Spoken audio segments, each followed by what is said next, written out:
আমাদের উপর অনেক এক্সপেকটেশন সোসাইটি থাকাটাই স্বাভাবিক। আমি প্রথমেই বলি যে আমাদের কলকাতাতে সেই মুহূর্তে 9টা ডিভিশন ছিল, টোটাল 10টা ডিভিশন, এখন নতুন ডিভিশন ছিল, বাংলা ডিভিশন। প্রত্যেকটা ডিভিশনে একটা করে ডেডিকেটেড সাইবার সেল, এবং যে মুহূর্তে যে কোনো সিভিলিয়ানের কোনো রকম সাইবার রিলেটেড ইস্যু বা প্রবলেম ফেস হচ্ছে, তারা কিন্তু ওই সাইবার সেলে কি অ্যাপ্রোচ নিতে পারে। ইমিডিয়েটলি আমরা ওই সাইবার সেলগুলো এন্ড টু এন্ড সমস্তটা দেখি।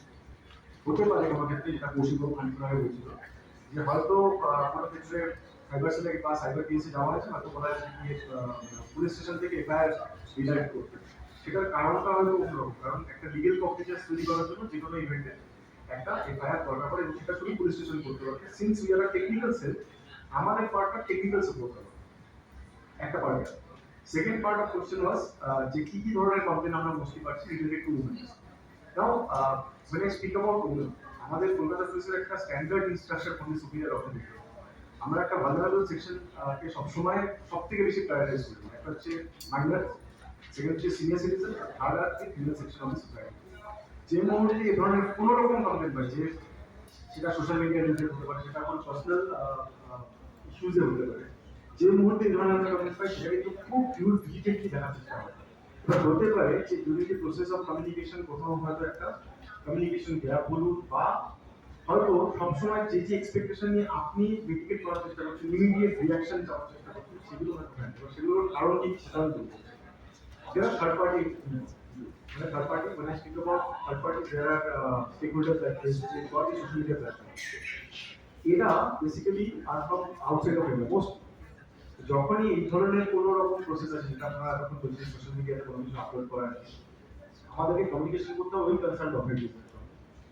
ওদের ক্ষেত্রে they have got their own law of land. আমরা আমাদের পার্সপেক্টিভ বা আমাদের রুল অফ ল্যান্ডে যদি তাদেরকে একটা নোটিস করি, they not count to be given answer to it. আরেকটা জিনিস হচ্ছে, যেটা আমরা খুব বেশি মানে এই ফোরামটাকে এক্সপেক্ট করেছিলাম, যেটা হয়তো ওই সেকশনটাকে বলার article 19A of Indian constitution, যেটা স্পেসিফিক্যালি মানে আমাদের যে ফ্রিডম অফ স্পিচ এন্ড এক্সপ্রেশনকে প্রায়োরিটাইজ করে, সেটাকে এই সোশ্যাল মিডিয়া প্ল্যাটফর্মগুলো সবথেকে বেশি ইম্পর্টেন্স দেয়। সেই জন্যই হয়তো দেখবেন যে কোনো রকম পোস্ট আজকের তারিখে কিন্তু ভীষণ ওপেন, এবং সেগুলোকে টেক ডাউন করার জন্য কিন্তু আমাদেরকে হয়তো সেই পার্সপেক্টিভটা আমাদের, যে আমরা হয়তো সোশ্যালি ওইটাকে কিভাবে মনে করছি যে it is not right for the society, তাদের পার্সপেক্টিভ থেকে এটা কিন্তু একটা ওপেন অ্যাপ্রোচ। তারা এটাকে একটা ওপেন সোর্স অফ ইনফরমেশন এবং ওপেন কমিউনিকেশন, ওপেন ভিউ হিসাবে দেখছে। সেই ভিউটাকে কিন্তু আমি বা আপনি মানে being from law enforcement agency বা কোনো সিভিলিয়ান হিসেবে আমরা চাইবো সেই পয়েন্টটা কারণ হোক, তাহলে তার একটা মানে বেসিক ফান্ডামেন্টাল রাইট উই পাই, সেটা করা যায় না। আচ্ছা, আরেকটা জিনিস হচ্ছে, আমরা এই ফোরামে একটা জিনিস ডিসকাশন করলাম রিজিনাল মোস্টলি। আপনারা একবারও কি ভেবেছেন যেটা একটা global perspective? Cyber crime is no longer regional crime, it's a global crime. আমি একটা এক্সাম্পল দিচ্ছি আপনাদের, which you probably have come across in many platforms. 2023 একটা ক্রাইম রিপোর্টে হয়েছিল, wherein a Cambodian girl was gang raped through metaverse. Metaverse এর নাম শুনেছেন কি? It's a মানে আপকামিং থিং, যেটা আমরা সোশ্যাল মিডিয়া প্ল্যাটফর্ম নিয়ে এত কথা বলছি, ফেসবুক, টুইটার, নাম নিচ্ছি না। আর again the names are not supposed to be taken for promotion or demotion. I'm just taking to let people understand about the facts and figures of it.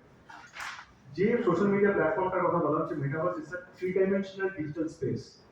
এখানে সবকিছু realistically experience করা যায়। কিছুই একটা VR করতে ভার্চুয়াল রিয়েলিটি দিয়ে তার থ্রুতে আপনি সমস্ত কিছুই ভার্চুয়ালি এক্সপিরিয়েন্স করতে পারবেন। মানে ভালো জিনিসটা যেরকম ভালোভাবে এক্সপিরিয়েন্স করতে পারবেন, খারাপ জিনিসগুলো কিন্তু ইকুয়ালি আসবে।